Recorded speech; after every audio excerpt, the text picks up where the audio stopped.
সুপ্রভিয়াস আসসালামু আলাইকুম। মৃধা মিডিয়ার পক্ষ থেকে আপনাদের সবাইকে স্বাগতম এবং এখন একটি গুরুত্বপূর্ণ নিউজ নিয়ে আপনাদের সামনে হাজির হয়েছি। আর সেটা হচ্ছে বাংলাদেশ আওয়ামী লীগের সাধারণ সম্পাদক। কি হচ্ছেন পরবর্তী সাধারণ সম্পাদক? এ নিয়ে এখন নেট দুনিয়ায় তোড়জোড় চলছে। সুপ্রিয় ভিউয়ার্স, অবশ্যই বাংলাদেশ আওয়ামী লীগকে পরিচালিত করতে হলে একজন সাধারণ সম্পাদক অত্যন্ত গুরুত্বপূর্ণ। সেই গুরুত্বপূর্ণ পদটি আপনারা জানেন যে ওবায়দুল কাদের দায়িত্বে আছেন, কিন্তু তিনি এখন পলাতক এবং তাকে নিয়ে এখন নেট দুনিয়া বিভিন্নভাবে সমালোচনা হচ্ছে যে তিনি কোথায় পালিয়েছিলেন এবং কিভাবে বাংলাদেশ থেকে পালিয়ে ভারতে গেলেন।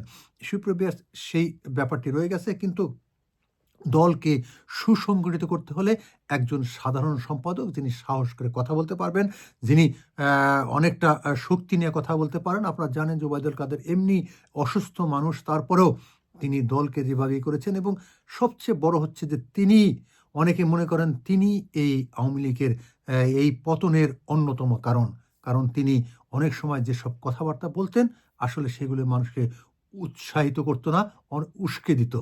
তিনি যখন বলতেন যে ছাত্রলীগ যথেষ্ট, এই ধরনের বিভিন্ন মন্তব্যের ফলে অনেকটাই বিরক্ত ছিলেন শেখ হাসিনা।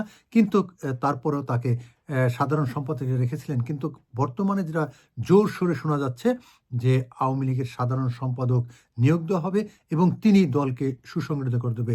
সেই যাদের নাম উঠে এসেছে তাদের মধ্যে অন্যতম হচ্ছে কাদের সিদ্দিকী।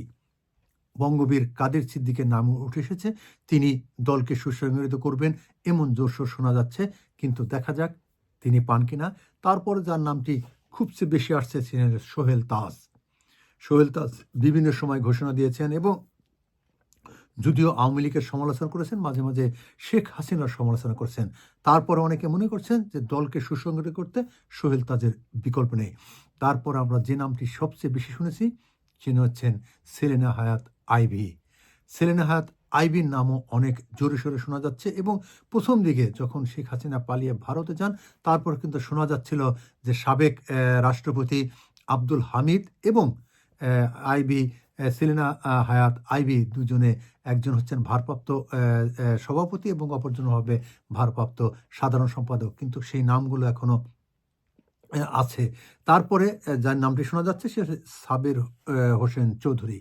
সাবের হোসেন চৌধুরী সম্প্রতি ছাড়া পেয়েছেন, অর্থাৎ তিনি আটক হয়েছিলেন আবার ছাড়া পেয়েছেন। তার একটি ইমেজ রয়েছে, সেই ইমেজকে কাজে লাগিয়ে হয়তোবা বাংলাদেশ আওয়ামী লীগকে আরও সুসংগঠিত করতে পারতেন।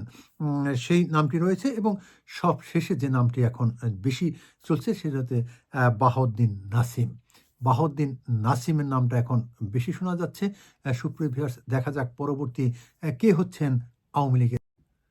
আপনারা সবাই ভালো থাকবেন, সুস্থ থাকবেন, মৃধা মিডিয়ার সাথে থাকবেন। নতুন নতুন আপডেট নিয়ে আপনাদের সামনে হাজির হব।